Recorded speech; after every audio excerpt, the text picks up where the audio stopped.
चलो जरा, अब इसके बाद हम पढ़ते हैं जी नॉट। अब हम क्या पढ़ते हैं? जी नॉट। अब देखो, तीन तरह के स्टूडेंट होते हैं। समझना जरा, कितने तरह के स्टूडेंट होंगे? तीन तरह के स्टूडेंट होंगे। ठीक है। अब आपने डिसाइड किया अपने जीवन में कि आपको नीट का एग्जाम देना है। क्या किया? नीट का एग्जाम देना है। अब आपका हुआ फर्स्ट टेस्ट। क्या हुआ? First test. अब मान लो ये फर्स्ट टाइप के स्टूडेंट है, खड़े हो जाओ। मान लो इनके मार्क्स आ रहे हैं 500। ठीक है। इन्होंने क्या किया, और मान लो, सपोज करो, एग्जांपल बता रहा हूं, इनके मार्क्स आ रहे हैं 100। खड़े हो जाओ। इनके मार्क्स कितने आ रहे हैं? 100। अब इन्हें बोला कोई बात नहीं, 100 आ गए, 500 आ गए, कोई बात नहीं, अगला टारगेट 120 का, अगला टारगेट 520 का। ये बिल्कुल नहीं रुके, बिल्कुल डिप्रेस नहीं हुए, और नेक्स्ट टेस्ट की तैयारी में लग गए। तो क्या ये अपने जीवन में रुके? क्या ये जीवन में रुके? नहीं। ये पहले तरह के हो गए, मतलब ये रुके बिल्कुल भी नहीं। एक हो गया कंप्लीट, अब दूसरे टारगेट की तरफ चले गए। समझ में आ गया? अब मान लो हम किसकी बात कर रहे हैं? दूसरे तरफ के। खड़े हो जाओ। नहीं नहीं, ये खड़े हो जाओ। अब मान लो इनके मार्क्स आ गए 550। कितने मार्क्स आ गए? 550। लेकिन इनने सोचा था इनके आना चाहिए था 650। कितने आना चाहिए था? 650। अब ये हो गए डिप्रेस, क्लास आना बंद, अब नहीं होगी हमसे पढ़ाई। ठीक है। हमसे कुछ नहीं होने वाला, हमसे कुछ नहीं बनने वाला। ठीक है। डिप्रेस हो गए, पढ़ाई वढ़ाई बंद। रुक गए? ये रुके थे क्या? ये रुके थे क्या? अब 4 दिन क्लास नहीं आए, 5 दिन क्लास नहीं आए, 10 दिन क्लास नहीं आए। फिर जैसे तैसे हिम्मत करके इनको याद आया कि यार कोटा आए तो पढ़ने के लिए थे। ठीक है। अब फिर क्या हुआ? जब तक इनने बढ़िया से नेटफ्लिक्स पे सारी सीरीज निपटा डाली। ठीक है। अब क्या हुआ? आप मुझे बताओ, इस ड्यूरेशन में पढ़ाई कर रहे हैं कि नहीं कर रहे? पढ़ाई नहीं कर रहे। अब ये आए, सर डाउट काउंटर पे आप कितने बजे मिलोगे? मान लो मैंने बोल दिया 12:30। अब आए, इनको मैंने थोड़ा सा समझाया। क्या दिया? स्टिमुलस। क्या दिया? स्टिमुलस। अब स्टिमुलस दिया तो अब ये वापस इनकी तरह बिहेव करने लगे। ये जीवन में कहीं नहीं रुके, लेकिन ये जीवन में, तो रुका हुआ जीवन क्या कहलाएगा? जी नॉट। रुका हुआ जीवन क्या कहलाएगा? जी नॉट। तो आप मुझे बताओ, ये कैसे हुए? ये परमानेंटली सस्पेंडेड हो गए या थोड़ी देर के लिए? थोड़ी देर के लिए। समझ में आ गया? क्या हो गए? थोड़ी देर के लिए। इनको स्टिमुलस दिया तो ये वापस वापस पढ़ाई में लग गए। हो सकता है इनका एक टेस्ट मिस हो गया, लेकिन अब दूसरे टेस्ट में इनने क्या किया? वापस बनाया। मान लो इनके 550 से 300 नंबर आ गए। अब ये डिप्रेस नहीं हुए, इनने टारगेट बनाया 320 का, उसमें बनाया 340 का, फिर बनाया 360 का, और ये उसको अचीव करते जा रहे हैं। समझ में आ गया? तो ये दूसरे टाइप के सेल हो जाएंगे। कितने टाइप के सेल हो जाएंगे? दूसरे टाइप के सेल हो गए। अब तीसरे टाइप का सेल किसको बनाऊं? चलो आप खड़े हो जाओ। ये तीसरे टाइप के सेल हैं। अब मान लो पहले टेस्ट में इनके मार्क्स कितने आए? मान लो इनके नीट में मार्क्स आए थे 550। ठीक है। अब इनके फर्स्ट टेस्ट में इनके मार्क्स आए 650, लेकिन इन्हें एक्सपेक्टेशन कितना किया हुआ था? 700। कितना एक्सपेक्टेशन किया हुआ था? 700। क्लियर है? इनके नहीं आए। इन्होंने बोला नहीं होगा मेरा, कुछ कुछ भी नहीं होगा। बोरिया बिस्तर पैक करके घर चले गए। कहां चले गए? घर चले गए। अब जब घर चले गए तो क्या मैं इनको स्टिमुलस दे सकता हूं? समझ में आ गया? तो आप मुझे बताओ, मोह माया से भंग हो गए। वहां पर जाके पापा से बोल रहे हैं कि आप एक काम करो, आप तो बीएससी वीएससी में एडमिशन करा दो, हमसे कुछ नहीं हो पाएगा। ऐसा बहुत स्टूडेंट करते हैं। समझ में आ गया? बहुत सारे स्टूडेंट्स ऐसा करते हैं।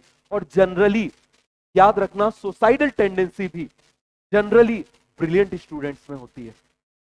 समझ में आ गया? ब्रिलियंट वो जिनको सब लोगों ने बोला है कि वो अभी तक ब्रिलियंट थे, 10th के टॉपर, 12th के टॉपर्स, ऐसी टेंडेंसी उन लोगों में रहती है कि जरा सा उनका डिप हुआ, पता चले 99 से 96% आए, सुसाइड कर लिया।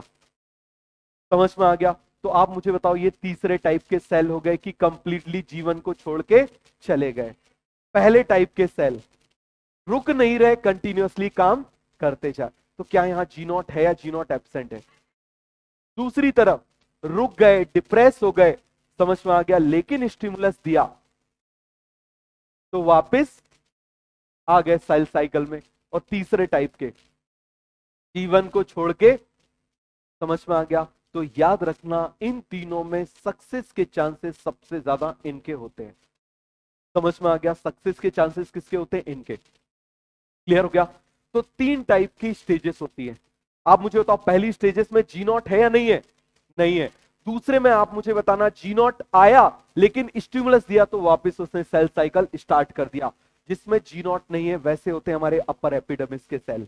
लाइनिंग ऑफ गट हमारे इंटेस्टाइन के अंदर के सेल, समझ में आ गया। दूसरी तरफ स्टिमुलस वाले लीवर के सेल, पेंक्रियास के सेल, किडनी के सेल, इनको स्टिमुलस दो तभी डिवीजन करेंगे। और तीसरे टाइप के एक बार डिवीजन कर लिया अब डिवीजन नहीं करेंगे, एक बार टेस्ट दे दिया अब टेस्ट नहीं देंगे। बात समझ में आ गया। तो ऐसे सेल कौन हो जाते हैं, परमानेंट सेल उनको हम बोल देते हैं जो परमानेंटली जीवन को छोड़ के चले गए, एग्जिट कर गए, और उसमें आते हैं nerve cell, cardiac muscle cell, skeletal muscle cell. समझ में आ गया। ये सारे किस में आते हैं, वो तीसरे वाले में। तो जी नॉट पूरा समझ में आ गया, अच्छे से जी नॉट समझ में आया। तो जी नॉट डिफिकल्ट है क्या, बैठ जाओ। समझ में आ गया तो जी नॉट पूरा क्लियर हो गया। तो जी नॉट की 3 स्टेज, पहला जी नॉट है ही नहीं, पहले केस में क्या हो गया, जी नॉट है ही नहीं। तो आप मुझे बताओ रुका हुआ जीवन ही क्या है। तो जी नॉट में जाने से पहले जीवन में आना पड़ेगा या वहीं के वहीं निकल जाओगे, आना पड़ेगा ना। समझ में आ गया कि जैसे वो भूतनाथ रिटर्न मूवी आई थी कि उसमें वो यहां आ ही नहीं पाया, उससे पहले ही से रिवर्स गियर लग गया, ऐसा होगा पहले जीवन में आना पड़ेगा उसके बाद। तो नीट 2019 का सबसे 20 का सबसे डिफिकल्ट क्वेश्चन ये था कि जो जी नॉट होता है वो किसके बाद आता है, एम के बाद या जीवन के बाद। आंसर क्या जाएगा, आ गया समझ में, पूरा क्लियर हो गया। कोई डाउट है, कोई कंफ्यूजन है तो हम देख लें। अब मुझे बताना इस जी नॉट में, जब मान लो ये जी नॉट में, मान लो ये चलेगा, नेटफ्लिक्स वगैरह देख रहे हैं, उस समय खाना वाना तो खाओगे ना, और ज्यादा खाओगे, पता चले 10-15 दिन में बिल्कुल ऐसे होके आ गई है। तो आप मुझे बताओ जरा कि उस ड्यूरेशन में बढ़िया से बैठ के सोफे पे पॉपकॉर्न ही पॉपकॉर्न चल रहे हैं, समझ में आ गया, 15-20 डब्बे रोज खाली हो रहे हैं। तो आप मुझे बताओ मेटाबॉलिज्म तो चलेगा कि नहीं चलेगा, लेकिन सेल साइकिल क्लियर हो गया। तो cell is metabolically active but not actively participate in division, बन जाएगा।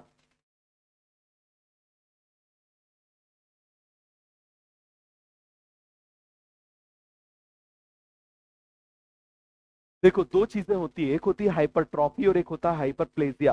हाइपरप्लेजिया का मतलब होता है नंबर बढ़ना, और एक होता है हाइपरट्रॉफी, उसका मतलब होता है साइज बड़ा होना। तो उनका साइज इंक्रीज होता है, समझ में आ गया। जो एक बार उसका बन जाता है नंबर, वही नंबर का साइज धीरे धीरे बढ़ता है, और ज्यादा बड़ा हो गया, बोलते हैं ना दिल बड़ा है तो डिजीज हो जाती है, समझ में आ गया। तो यदि कोई बोले कि दिल बड़ा है, उसको डॉक्टर को दिखाओ, समझ में आ गया। दिल बड़ा नहीं होना चाहिए, दिल बड़ा है इसका मतलब उसको हम क्या बोल रहे हैं, उसमें मिगैली हो जाती है, कार्डियो मिगैली बोलते हैं उसको।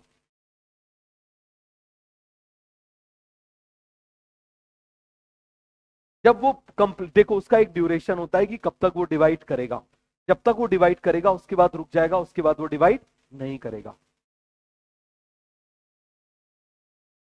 वो सब पे मत जाओ, वरना इस पे कंफ्यूज हो जाओगे। अभी एस और जीवन जो हमको पढ़ना है ना वो भूल जाओगे फिर, ठीक है। आ गया समझ में। आप मुझे बताना, यहां पर मैं बना देता हूं सबसे पहली कंडीशन। बताओ जरा क्या बना दे रहा हूं, सबसे पहली कंडीशन।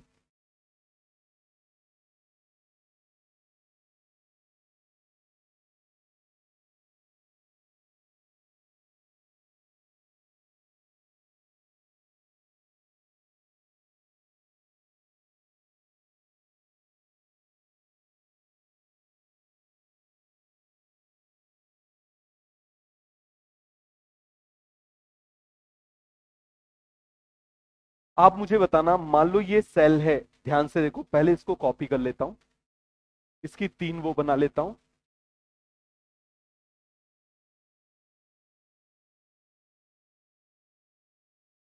अभी लिखना नहीं, केवल समझना। चलो लाइन भी खींच देता हूं जिससे आपको कोई कंफ्यूजन ना रहे। टाइप के सेल हैं, कितने टाइप के सेल हैं, 3 टाइप के सेल हैं। आप मुझे बताना इस साइटोकाइनेसिस के बाद में यहां पर इस तरीके से हो जाएगा, ये साइटोकाइनेसिस के बाद में सेल बना हुआ है, क्लियर हो गया। यहां पर भी बना दें,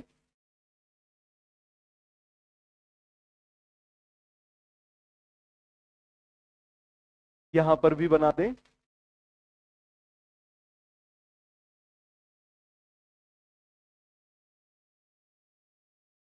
ये मैंने बना दिया। अब आप मुझे बताना, ये यहां पर ये जो सेल है अब ये सीधे इंटर कर जाएगा किसके अंदर? आप मुझे बताओ, जीवन के अंदर। किसके अंदर इंटर कर जाएगा? जीवन के अंदर। कोई नहीं लिखना, समझना। 2 साल लगातार सबसे कंट्रोवर्शियल क्वेश्चन इस टॉपिक के ऊपर आए और मजे की बात है हर इंस्टीट्यूट ने इसका आंसर गलत दिया था। समझ में आ गया? हर इंस्टीट्यूट ने इसके आंसर वेरिएबल दिए थे। क्लियर है? तो देखो जरा, ये जीवन में इंटर कर गया। आप मुझे बताओ, जीवन से इंटर हुआ, किस में आ गया? एस में। एस से किस में आ गया? इसमें। इससे इसमें, इससे इसमें, इससे इसमें, इस तरीके से आता गया। अब आप मुझे बताना, नेक्स्ट जब साइकिल होगी तो ये फिर से ऐसे इंटर कर जाएगा। तो क्या यहां पर ये रुक रहा है? नहीं। क्या यहां पर ये रुक रहा है? ये बिल्कुल भी नहीं रुक रहा है, ये कंटिन्यूअसली चलता जा रहा है। कंटिन्यूअसली क्या होता जा रहा है? चलता जा रहा है। इस तरीके से ये कंटिन्यूअसली, इसको हम बोल दें कंटिन्यूअसली डिवाइडिंग सेल। कौन सा सेल बोल देंगे? कंटिन्यूअसली डिवाइडिंग सेल हो जाएगा। दूसरी तरफ आप देखना, ये इंटर तो हुआ जीवन में, इंटर तो हुआ जीवन में, लेकिन आप मुझे बताओ जरा, क्या हो गया बाहर? क्या हो गया? आप मुझे बताओ जरा, हो गया बाहर। कर दें इसको बाहर। ये इस तरीके से ऐसे बाहर हो गया। बाहर हो गया मतलब रुक गया। बाहर हो गया मतलब रुक गया। मैं बाहर ऐसे बना रहा हूं जिससे आपको समझ में आ जाए। रुका हुआ वहीं पर है, रुका हुआ जीवन में ही है, लेकिन मैं बाहर क्यों बना रहा हूं? जिससे डायग्राम में समझ में आ जाए। तो आप मुझे बताओ, रुका हुआ जीवन क्या कहलाएगा? जी नॉट। क्या कहलाएगा? जी नॉट। चलो यहां पर भी इसको बना देता हूं। ये देखो, ये इंटर हुआ, इंटर होने के बाद में ये क्या हो गया? ये एग्जिट हो गया। तो ये क्या हो जाएगा? जी नॉट। क्या हो जाएगा? जी नॉट। अब यदि इसको स्टिमुलस दे दिया, ये लगा क्या गिर गया? अब आप मुझे बताओ जरा, यदि इसको स्टिमुलस दे दिया तो ये वापस किस में इंटर कर गया? सेल साइकिल में। तो इसका जीवन वेरिएबल हो सकता है। जी नॉट ही जीवन है, जी नॉट ही जीवन है। रुका हुआ जी नॉट क्या है? रुका हुआ जीवन क्या है? जी नॉट। रुका हुआ जीवन क्या है? जी नॉट। अब आप मुझे बताओ, ये इंटर करेगा, इस तरीके से डिवाइड करता जाएगा। तो ये पूरा कॉन्सेप्ट क्लियर हो गया। उसको कोई भी स्टिमुलस दे दो, वो क्या कर चुका है? Permanently exit. क्या कर चुका है? Permanently exit. तो यहां पर मैं क्या बोले? सस्पेंडेड। इसको मैं बोल दूं सस्पेंडेड, और यहां पर मैं क्या बोल दूं? स्टिमुलस। क्या बोल दूं? स्टिमुलस। क्लियर हो गया। और यहां पर आप मुझे बताना, परमानेंटली एग्जिट। Permanently exit. बस एग्जिट कर गया, अब लौट के वापस नहीं आएगा। समझ में आ गया? क्या हो गया? गया ये। क्लियर हो गया? तो ये आपको समझ में आ गया। अब इस स्टेज का मैं आपको बता रहा हूं, इस स्टेज का सबसे बड़ा, सबसे ड्यूरेशन वाला, पहले इसका एग्जाम्पल बता दो। इसका एग्जाम्पल बताओ। बताओ जरा। अपर एपिडर्मिस, मतलब वही स्किन, अपर एपिडर्मिस और lining of gut, lining of gut. इसका एग्जाम्पल क्या हो जाएगा? सेल्स ऑफ, ये आवाज गड़बड़ हो रही है, लीवर, पैंक्रियास, किडनीज। अब इसका एग्जाम्पल बताओ। Nerve cell and cardiac muscle cell, cardiac muscle cell. बस ये दो ही लिख लो, समझ में आ गया? Cardiac muscle cell. क्लियर है? इतना ही आप याद करो तो ये पूरा क्लियर हो गया।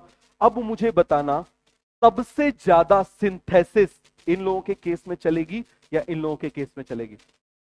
चलेगी। और सिंथेसिस किस में होती है? एस फेज में होती है ना। तो इसका एस फेज सबसे बड़ा होता है। समझ में आ गया? इसका एस फेज सबसे बड़ा होता है।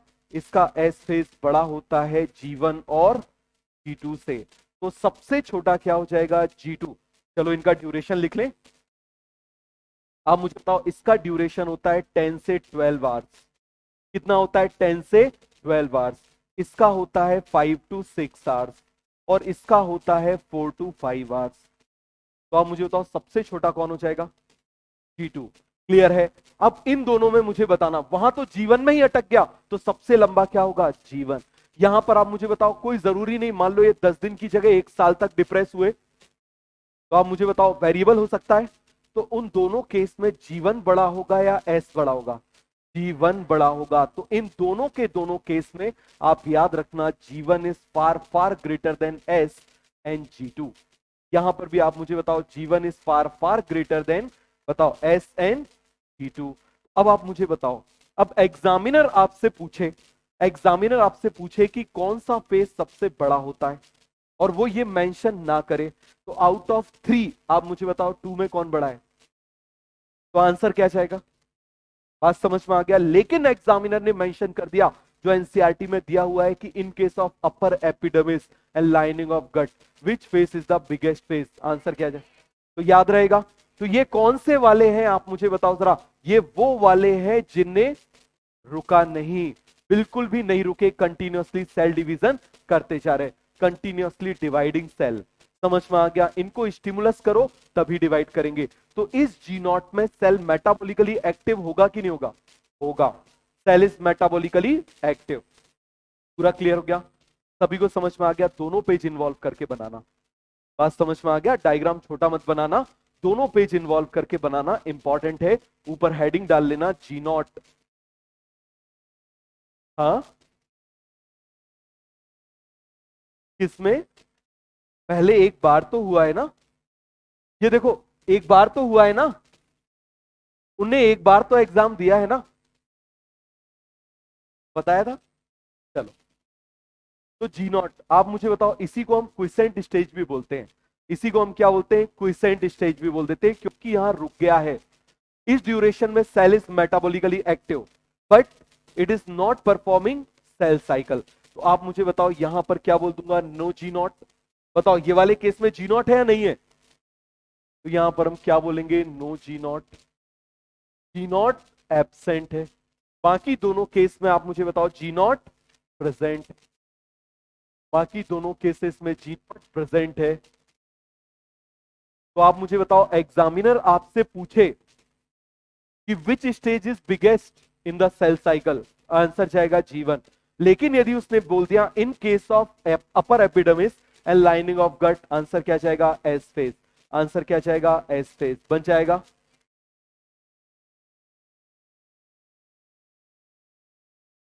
सब कुछ नहीं, अच्छा वहां पर देखो आया और कर नहीं पाया और वापस चला गया। जी नॉट से जीवन में आएगा तो जो भी प्रिपरेशन होगी उसको करेगा। यदि पहले आप ऐसे समझो, मान लो पहले पूरी प्रिपरेशन हो गई थी तो करने की जरूरत नहीं है, लेकिन यदि नहीं हुई थी करने की जरूरत है। कौन से? ये, इसमें परमानेंटली इन जी नॉट, इनका नाम भी होता है, इसका नाम परमानेंट सेल होता है, इसका नाम लिबाइल सेल होता है, इसका नाम लाइबल सेल होता है, बट ये सब पढ़ने की जरूरत नहीं है। कौन से? उसका रीजन अलग है। समझ में आ गया? वो अलग रीजन है। तो आप मुझे बताओ यहां पर जी नॉट में जरूर लिखना cell is metabolically active, cell is metabolically active. यहां पर भी लिख लेना सेल इज मेटाबॉलिकली एक्टिव। तो समझ में आया अच्छे से? तीनों केस आपको समझ में आ गए?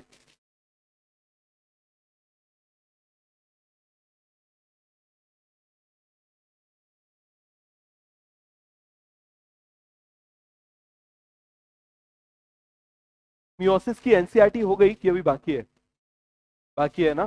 ठीक है, तो वो एनसीईआरटी हम टेस्ट के पहले करेंगे, जिससे भूल जाओगे, जो भी भूल जाओगे तो वापस याद आ जाएगा। नेक्स्ट टेस्ट 15-20 दिन या 21 दिन बाद होगा।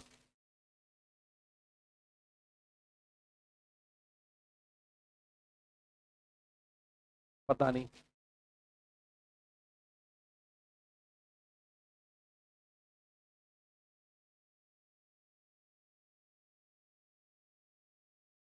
क्या क्या?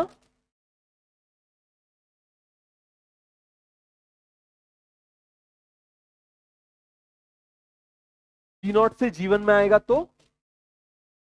आवाज नहीं आ रही आपकी, कोई पास करो उनकी उनका क्वेश्चन।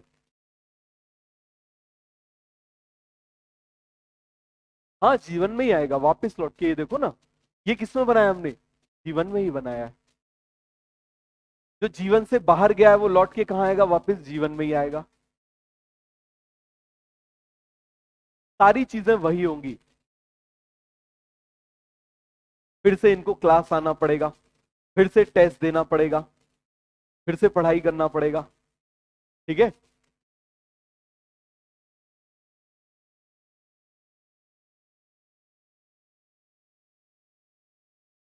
जी नॉट में देखो सारे सेल पूरे टाइम डिवाइड नहीं होते, समझ में आ गया, उनकी रिक्वायरमेंट होती है और इसको जेनेटिकली कंट्रोल किया जाता है। समझ में आ गया?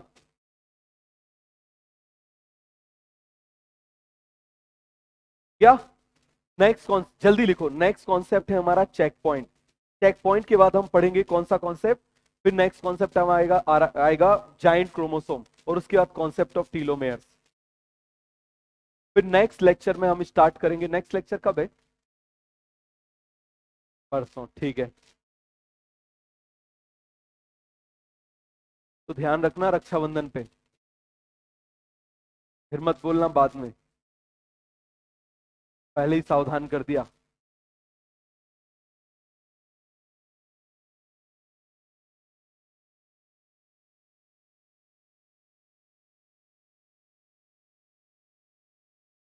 चलो हो गया।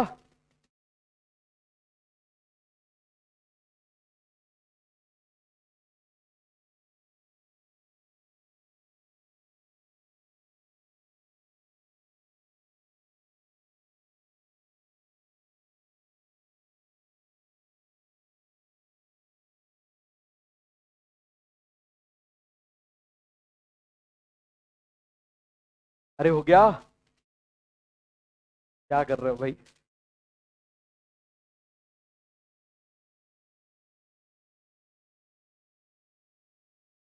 अब यदि मान लो दोनों ऑप्शंस आ जाएं कि जी नॉट में क्या होता है, जरा ध्यान से समझना। G nought is characterized by suspended जीवन और एग्जिट जीवन।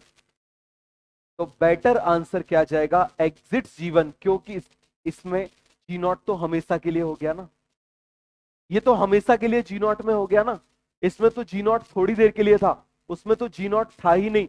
तो आप मुझे बताओ, जिसमें हमेशा के लिए है उसको ज्यादा मानेंगे ना। तीन कंडीशन है, एक में है ही नहीं, दूसरे में थोड़ी देर के लिए, और तीसरे में बहुत लंबे टाइम के लिए। समझ में आ गया? जैसे मैं आपको एक सिंपल सा एग्जांपल बताता हूं। डार्विन दादा का नाम सुना है? तो डार्विन दादा ने जो 6 साल 5 6 साल घूम के जो बनाया था, वो अल्फ्रेड रसल वेलेक ने बैठे बैठे बना दिया था। समझ में आ गया? तो आप मुझे बताओ, आप नाम किसका ज्यादा जानते हो, डार्विन का या वेलेक का? क्यों? क्योंकि डार्विन इतना घूम घूम के गया था। आपको मालूम है, डार्विन को जब अल्फ्रेड रसल वेलेक ने अपने पेपर्स भेजे, तो डार्विन के पैरों के नीचे से जमीन खिसक गई थी। समझ में आ गया? और डार्विन ने उसको रिप्लाई दिया था कि तुमने मेरी जिंदगी भर की जो है ना वो मेहनत बर्बाद कर दी। और अभी तक डार्विन ने कुछ नहीं किया था, रातों रात उसने बुक पब्लिश करी थी। और मजे की बात है, वेलेक ने किसको पेपर भेज दिया था? डार्विन को। और डार्विन ने यहाँ गड़बड़ घोटाला कर दिया था। उसने क्या किया कि उसने वो पेपर पब्लिश नहीं किया और खुद की बुक पब्लिश कर दी। लेकिन इसमें वेलेक जो था वो काफी अच्छा था। उसने बोला कि क्रेडिट डार्विन को ही मिलना चाहिए, क्योंकि उसने वो चीज बहुत मेहनत से कलेक्ट करी है। समझ में आ गया? तो आप मुझे बताओ, जिसने इतना टाइम दिया क्रेडिट उसको जाना चाहिए, जिसने थोड़ा टाइम दिया उसको? समझ में आ गया? तो जी नॉट में परमानेंटली पड़ा हुआ है, मतलब आंसर क्या जाएगा? एग्जिट। सब मेटाबॉलिकली एक्टिव होंगे। मुझे बताओ, ये चला जाएगा, अरे मैंने बोला थोड़ी सीधे मान लिया मर गया, छोड़ के चला गया, कुछ और करने लगा। हो गया? तो इसके क्वेश्चंस, 2 3 क्वेश्चन कर ले, इसके क्वेश्चंस लिख लेते हैं। पहला क्वेश्चन है, longest phase in cell cycle. Longest phase in cell cycle, बताओ आंसर क्या जाएगा? T1। क्लियर है? अब दूसरा क्वेश्चन है, longest phase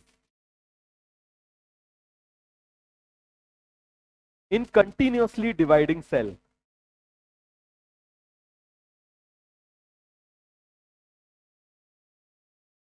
dividing cell, answer क्या जाएगा? S phase. और आप मुझे बताओ, अब तीसरा क्वेश्चन नीट में पूछा हुआ है, टी नॉट, बताओ जरा। पहला हो जाएगा सस्पेंडेड जीवन। सस्पेंडेड जीवन ये भी होता है, समझ में आ गया? वेलेक ने भी किया और डार्विन ने भी किया। दूसरा एग्जिट जीवन, आंसर क्या जाएगा? आप मुझे बताओ जरा। जी नॉट, कब आता है? फर्स्ट ऑप्शन है आफ्टर एम, सेकंड है आफ्टर जीवन। तो आंसर क्या जाएगा? आफ्टर जीवन। वो दो क्वेश्चन आ चुके हैं, लगातार आया था, 2019 में आया था, 2020 में आया था, और ये क्वेश्चन आपको मिल सकते हैं। क्या क्या? ये वाला D naught is characterise by, क्या इसका कैरेक्टर होगा? सस्पेंडेड जीवन या एग्जिट जीवन? तो बेटर आंसर क्या जाएगा? अब यदि ऑप्शन 1 to बोथ होता तो आंसर क्या जाता? बोथ। क्लियर हो गया? लेकिन आप मुझे बताओ, एग्जिट जीवन दे दिया तो हमको किसी एक को सिलेक्ट करना है, तो आंसर एग्जिट जीवन जाएगा। दूसरी तरफ जी नॉट किसके बाद आता है? आफ्टर एम या आफ्टर जीवन? आफ्टर जीवन। याद रहेगा? ये 4 क्वेश्चन है, हो गया। अब हम पढ़ते हैं चेक पॉइंट।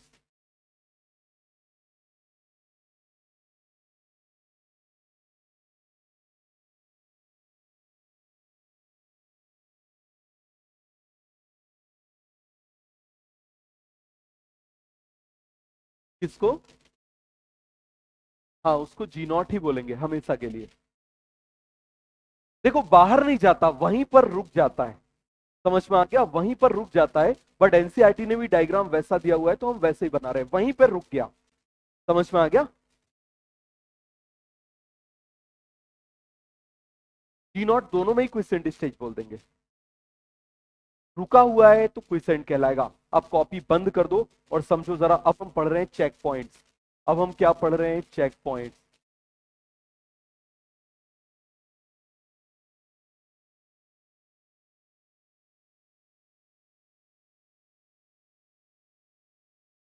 क्लियर है? अब देखो, चेक पॉइंट्स क्या होते हैं। जैसे बॉर्डर पे पोस्ट होती है ना, चेक करने के लिए होती है कि कोई कुछ फालतू में स्मगलिंग करके ना लेकर आ जाए।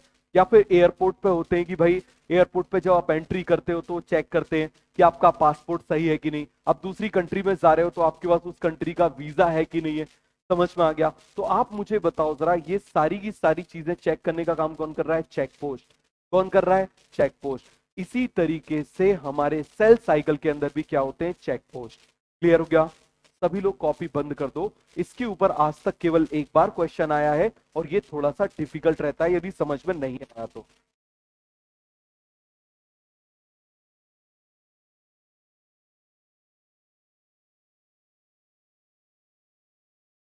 अगेन आप मुझे बताओ, यहां पर मैं क्या बना दूं? This is given. गिवन के बाद क्या बना दूं? S phase. एस फेज के बाद क्या बना दूं? G2 phase. G2 फेज के बाद prophase, metaphase, anaphase, telophase, cytokinesis.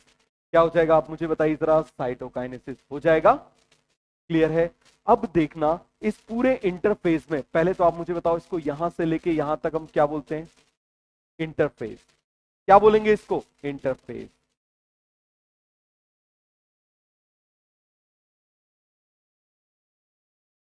ये क्या कहलाएगा? This is interface. दूसरी तरफ आप मुझे बताओ, यहां से लेके यहां तक हम इसको क्या बोलेंगे? दिस इज, ये कौन सा फेस हो जाएगा? This is M face.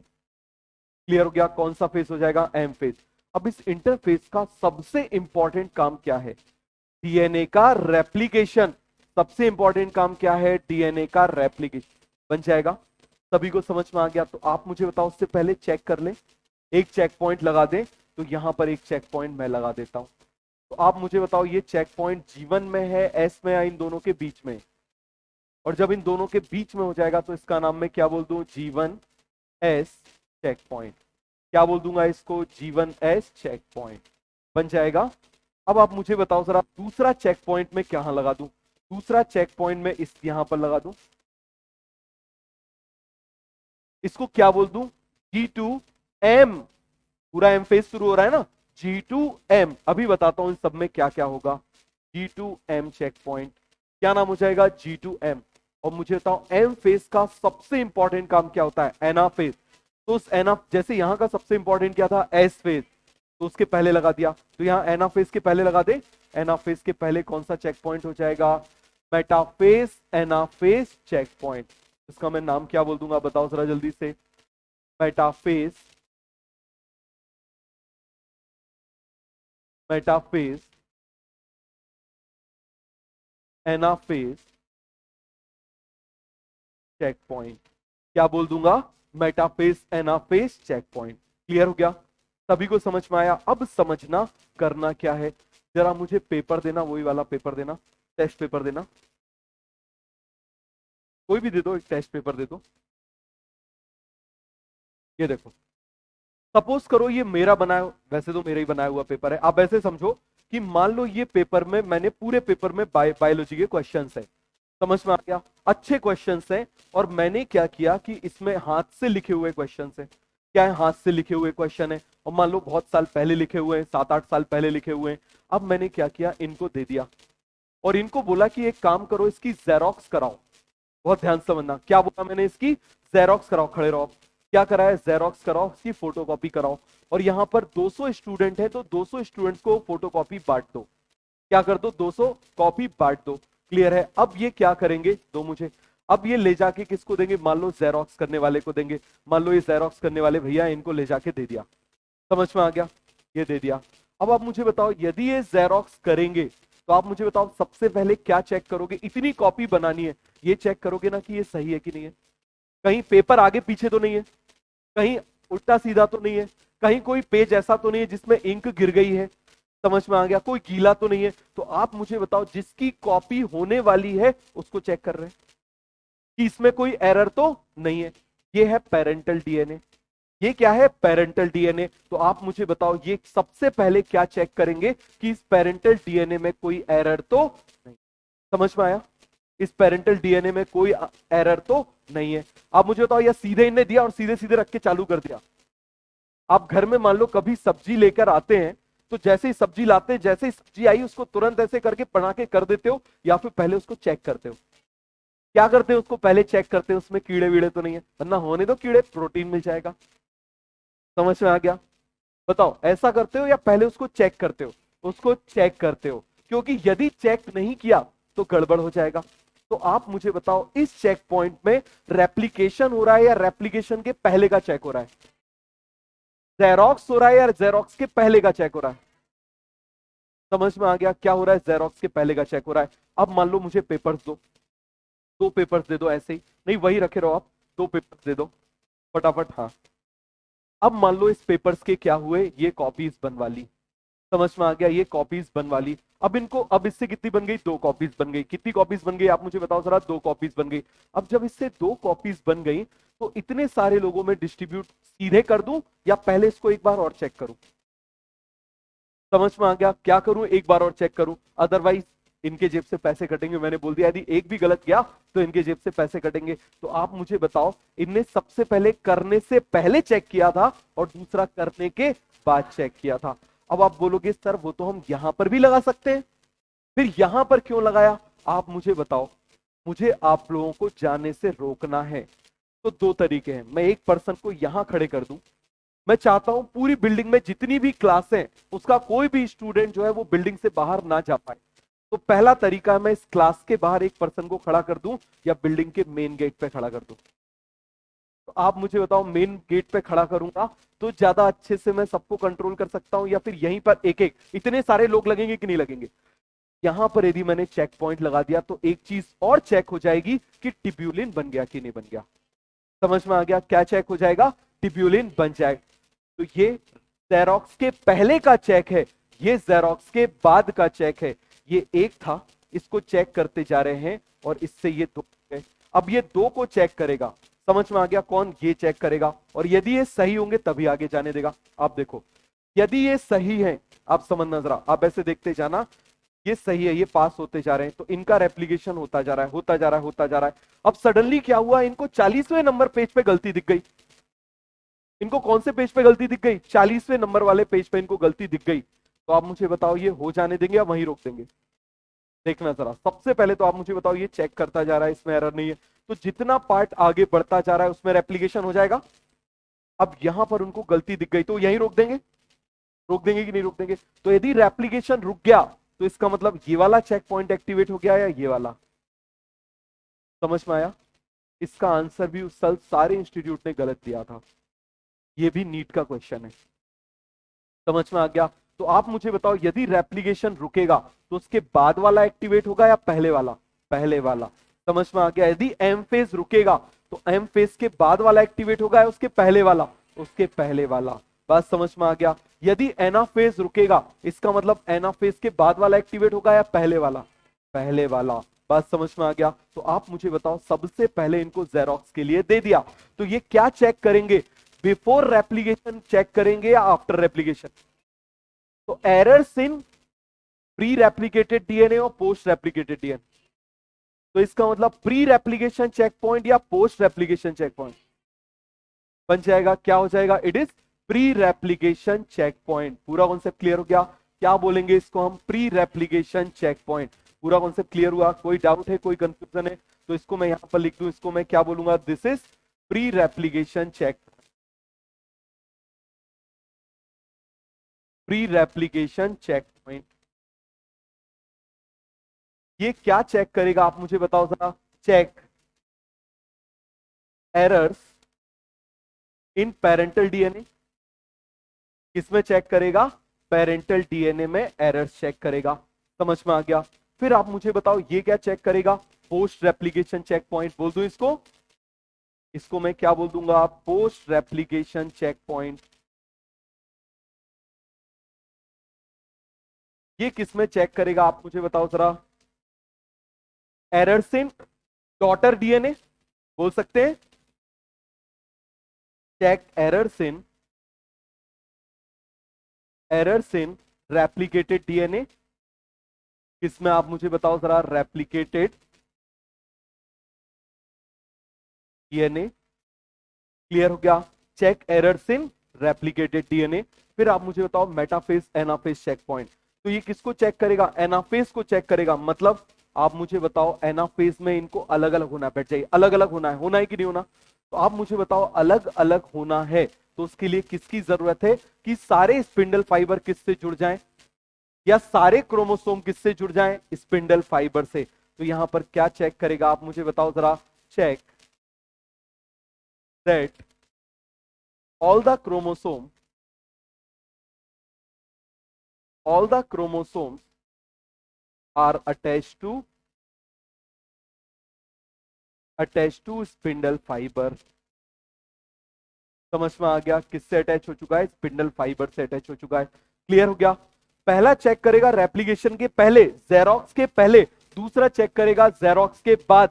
समझ में आ गया? तीसरा चेक करेगा कि भाई अलग अलग करने के लिए सही हो गया कि नहीं हो गया। तो ये आपको समझ में आया? बाद में लिख लेना इसको। आगे बढ़ जाए?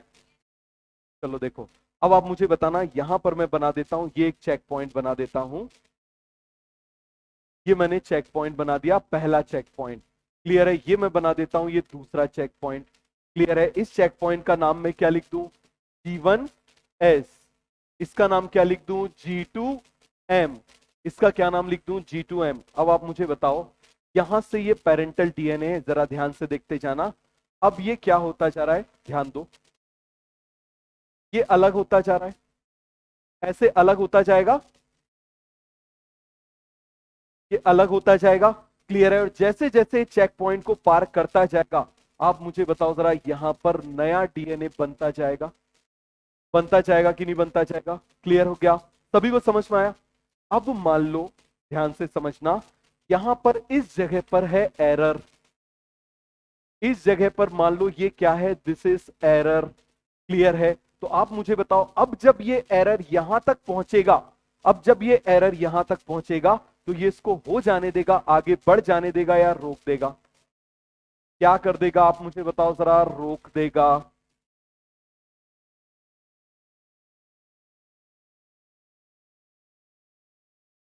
ये सब कॉन्सेप्ट आपको मेडिकल कॉलेज में भी काम आएंगे। समझ में आ गया? तो आप मुझे बताओ, जैसे ही एरर यहां पर पहुंचा तो G1S क्या हो जाएगा? एक्टिवेट। क्या हो जाएगा? एक्टिवेट। और ये किसको रोक देगा? डीएनए रेप्लिकेशन को। समझ में आ गया? तो यहां पर आप मुझे बताओ, यदि इफ रेप्लिकेशन स्टॉप, इसका मतलब कौन एक्टिवेटेड हो गया? G1S। इफ रेप्लिकेशन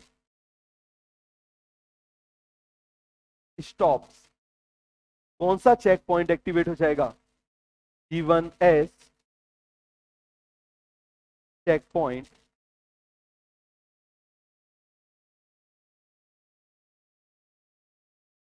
या फिर इज एक्टिवेटेड लिख लेते हैं, इज एक्टिवेटेड बन जाएगा। पूरा कॉन्सेप्ट क्लियर हो गया? कोई डाउट, कोई कंफ्यूजन बता दो जल्दी से। समझ में आ गया? अब ये क्या चेक करेगा? जो आगे बढ़ते जाएंगे उसको चेक करेगा। तो मुझे बताओ, यदि एम फेज रुक गया तो कौन एक्टिवेट हो गया? G2M। यदि एना फेज रुक गया तो कौन एक्टिवेट हो गया? कौन हो गया? Metaphase, anaphase, checkpoint. तो याद रखना, रुकने के लिए पहले वाला एक्टिवेट होगा, बाद वाला नहीं। तो यहां पर मैं क्वेश्चन लिख लूं, बताओ, यहां पर क्वेश्चन लिखता हूं, इफ रेप्लिकेशन स्टॉप कौन सा एक्टिवेट होगा? आप मुझे बताओ। दूसरी तरफ मैं बोल रहा हूं, if M phase stop, phase stops कौन सा एक्टिवेट हो जाएगा? तीसरा क्वेश्चन है, आप मुझे बताओ, if anaphase stop, anaphase stops कौन सा चेक पॉइंट एक्टिवेट हो जाएगा? इसका आंसर आप लिख लोगे।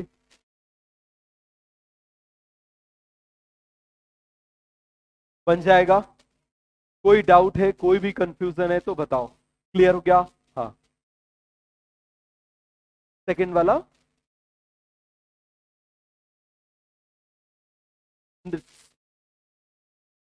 देखो, ये दो चीजें चेक करेगा। ये एक तो चेक करेगा कि भाई डीएनए रेप्लिकेशन प्रॉपर हुआ है कि नहीं हुआ, और दूसरा चेक करेगा कि ट्यूबुलिन प्रोटीन का सिंथेसिस हो गया है कि नहीं हो गया। यदि कोई भी एक चीज नहीं हुई तो रोक देगा।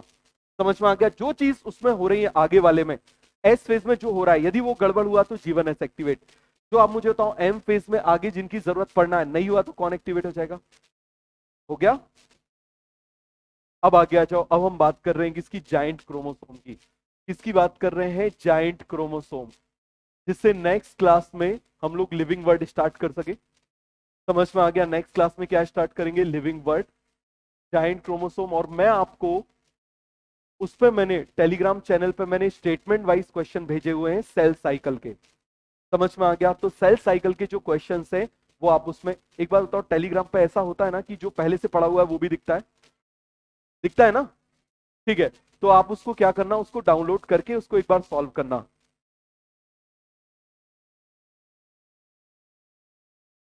Giant chromosome.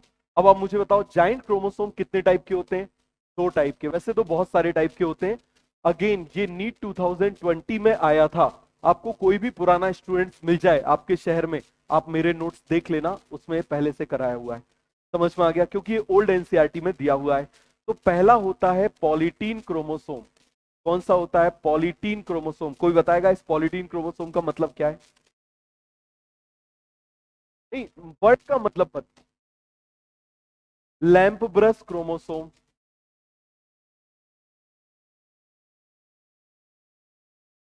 देखो, पॉली का मतलब होता है मैनी, और टीन का मतलब क्या हो जाएगा? थ्रेड। क्या मतलब हो जाएगा? थ्रेड। तो आप मुझे बताना जरा, जैसे यहां पर मान लो मैं बोल दूं ये डीएनए है, इस डीएनए का क्या होगा? रेप्लिकेशन। रेप्लिकेशन के बाद में क्या होगा? एनाफेज। और एनाफेज के बाद में आप मुझे बताओ, एक एक सेल के अंदर ये एक एक चला जाएगा, है ना? एक एक सेल के अंदर ये एक एक ऐसे चला जाएगा। मान लो ये एक सेल के अंदर ऐसा था, ये एक सेल के अंदर ऐसा था, ये एक सेल के अंदर ऐसा था, तो ऐसा हो जाएगा। लेकिन क्या हो जाए,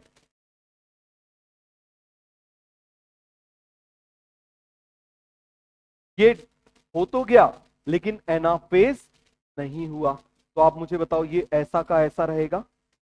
रहेगा कि नहीं रहेगा? क्लियर है? और आप मुझे बताओ जरा, फिर से यदि ये सेल साइकिल में इंटर कर गया, तो जब ये सेल साइकिल में इंटर कर जाएगा, तो आप मुझे बताओ, ये डीएनए तो पहले ही था, और आ जाएगा, और डीएनए का रेप्लिकेशन हो जाएगा।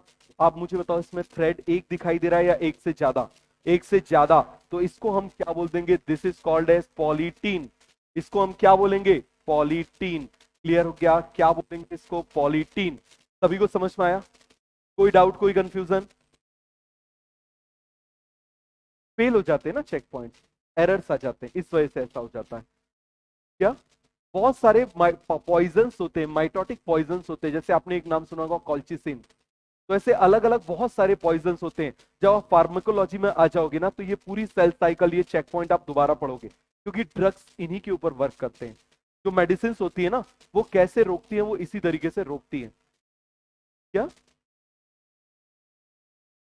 नहीं, वो बहुत सारी चीजें आगे आएंगी जब हम कॉल्चिसिन के बारे में पढ़ेंगे, जब हम साइटोकाइनेसिस फेलियर पढ़ेंगे, पॉलीप्लॉइडी, तब।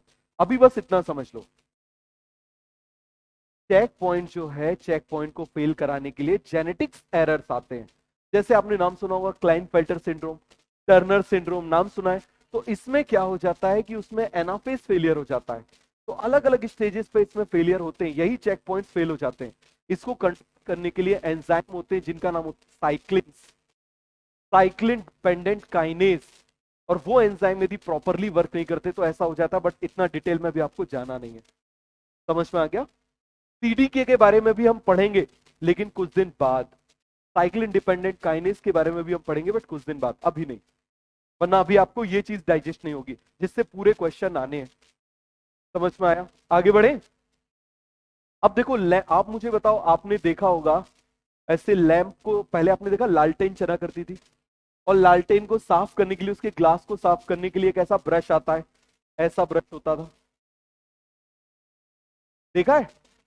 अभी आपने देखा होगा जो ग्लास बॉटल्स होती हैं उसको साफ करने के लिए ऐसे ब्रश आता है, देखा है? क्लियर हो गया? तो आप मुझे बताओ, यहां पर क्रोमोसोम ऐसा ही दिखाई देता है, इसलिए इसको हम क्या बोलते हैं? Lamp brush. क्या बोल देते हैं? Lamp brush.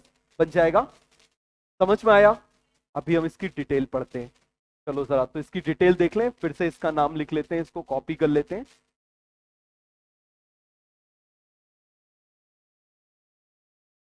थोड़ी देर पढ़ा दूं ना? नहीं, पढ़ने का तो हमारा मन करता ही नहीं है। चलो देखो, अब आप जरा जल्दी से समझना, पॉलीटीन क्रोमोसोम किस में प्रेजेंट होता है? Present in salivary gland of some insects of order Diptera. Diptera order है, इसीलिए इसके ऊपर कई बार क्वेश्चन आया, लास्ट ईयर भी क्वेश्चन था। तो डिप्टेरा ऑर्डर वाले, इसका एक एग्जांपल लिख लेते हैं, ड्रोसोफिला। इसमें रेडिएशन को एक्सपोज कर दो तो ऐसा हो जाता है। चलो अब आप आगे आ जाओ, लिखना मत। अब हम किसकी बात कर रहे हैं? लैम्ब्रस।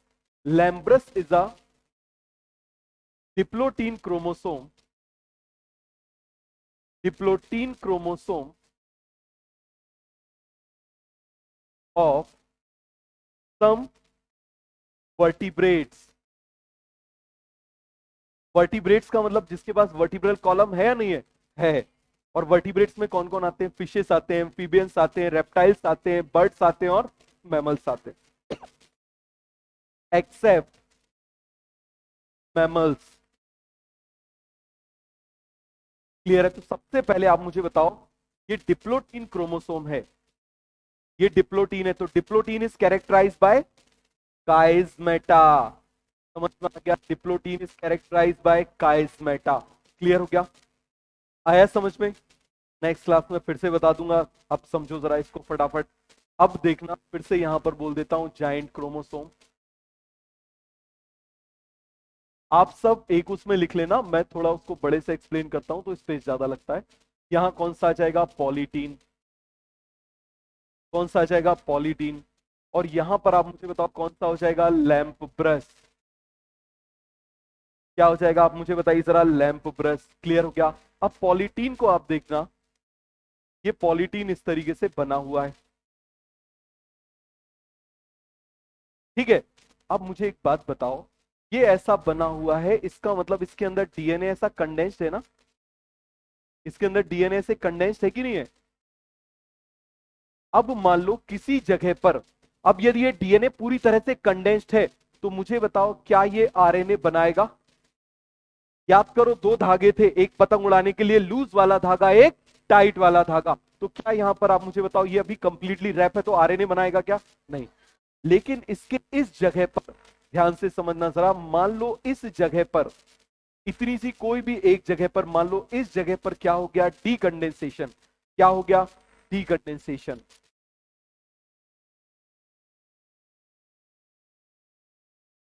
क्यों? क्योंकि बार बार डिवाइड करता जा रहा है तो कभी ना कभी डीकंडेंसेशन तो होगा। तो अब यहां पर देखना, बाकी सब में वो वैसा का वैसा ही है, लेकिन यहां पर आप देखना जरा, इतनी जगह पर वो कैसा हो गया, डीकंडेंस्ड हो गया। और आप मुझे बताओ, आपने स्वेटर तो पहनी है ना सभी ने? स्वेटर में कभी धागा ऐसा निकल जाता है कहीं कहीं से, मान लो एक जगह से धागा ऐसे निकल गया, तो वहां पर एक पफ जैसा बन जाता है ना? बन जाता है कि नहीं बन जाता? तो आप मुझे बताओ जरा जल्दी से, इस जगह पर क्या बन जाएगा? इस तरीके से ऐसे पफ जैसा बन जाएगा। क्या बन जाएगा यहां पर? इस तरीके से पफ जैसा बन जाएगा। मोबाइल चला लिया लास्ट में।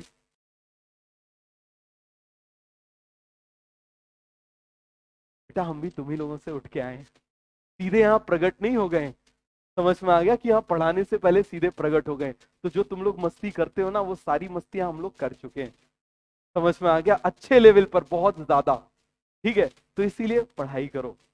तो आप मुझे बताओ यहां पर क्या हो जाएगा? डीकंडेंसेशन। अब जब इस जगह पर डीकंडेंसेशन हो जाएगा, ये देखो जरा क्या हो जाएगा यहां पर, इस तरीके से क्या हो गया? डीकंडेंसेशन हो गया, तो एक पफ जैसा बन जाएगा, एक रिंग जैसा बन जाएगा। और इसको सबसे पहले डिस्कवर किया था बाल्बियनी ने। तो आप मुझे बताओ किसने डिस्कवर किया था? बाल्बियनी ने। तो इसीलिए इसका नाम क्या हो जाएगा? बाल्बियनी रिंग्स। क्या नाम हो जाएगा? बाल्बियनी रिंग्स बन जाएगा। और आप मुझे बताओ, ये डीकंडेंस पार्ट है, तो इससे क्या बनेगा? डीएनए से।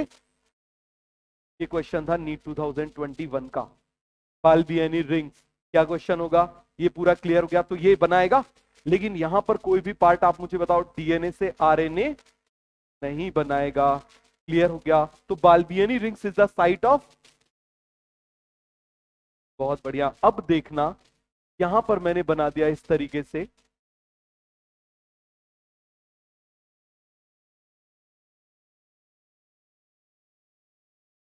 यहां पर आप मुझे बताओ, ये भी इस तरीके से कंडेंस्ड है।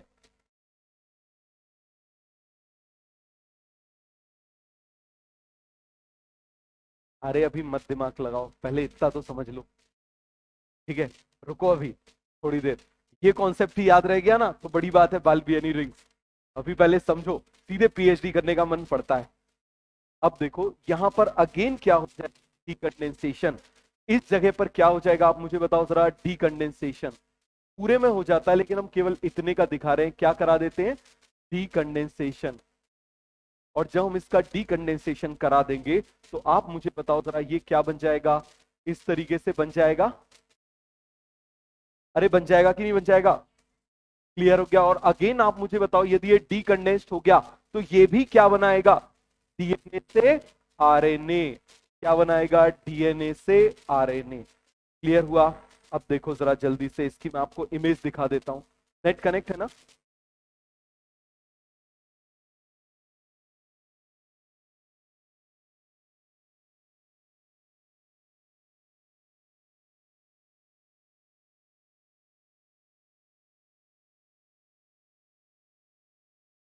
ये देखो जरा, यहां पर आप देखना, इस जगह पर क्या हो गया? डीकंडेंसेशन। क्या हो गया? डीकंडेंसेशन। क्लियर हो गया? यहां पर आप देखो, इस जगह पर क्या हो गया? डीकंडेंसेशन। तो जहां डीकंडेंसेशन हो गया, वो क्या बन गया? बाल्बियनी रिंग्स। क्या बन गया? बाल्बियनी रिंग्स। तो यहां पर इसको डाउनलोड कर लें, इमेज को एक पेज में डाल देंगे। Desktop, save. चलो हो गई सेव, अच्छी बात है। फिर आप मुझे बताओ, हम किसकी बात कर रहे हैं? लैंप ब्रश की।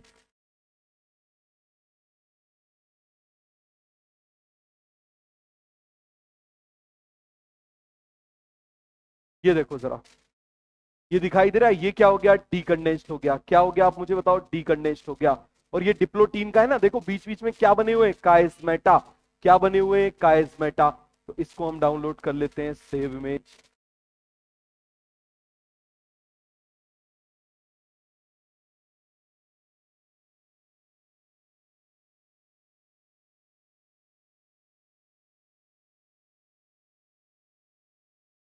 बताओ बन जाएगा? आइडेंटिफाई कर लोगे कभी यदि एग्जाम में आ गया तो?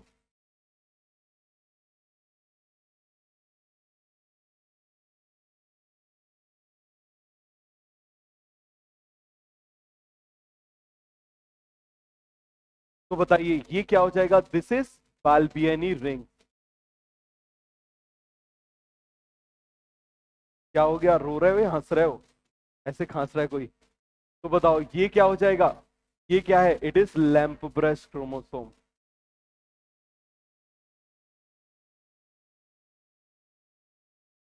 बन जाएगा। ये क्या है? This is काइस्मा। क्लियर हो गया? तो यहां पर हमारा ये चैप्टर फिनिश हो गया। बस एक छोटा सा कॉन्सेप्ट बचा हुआ है, कॉन्सेप्ट ऑफ टीलोमेयर्स, क्योंकि वो नहीं पढ़ोगे तो आगे जब आप ह्यूमन हेल्थ एंड डिजीज में कैंसर पढ़ोगे तो आपको समझ में नहीं आएगा। कैंसर में दिया हुआ है और उसके ऊपर नोबेल प्राइज भी मिला हुआ है। इसका चैप्टर नेम नहीं डाला। हाँ, चैप्टर नेम क्या है? Cell cycle. कौन सा नंबर है? हाँ, 07। ठीक है। इसके बाद में आज हमने क्या क्या पढ़ा है? जी नॉट, पहले पेपर डिस्कशन, उसके बाद आप मुझे बताओ जी नॉट, जी नॉट के बाद चेक पॉइंट, और चेक पॉइंट के बाद जाइंट क्रोमोसोम।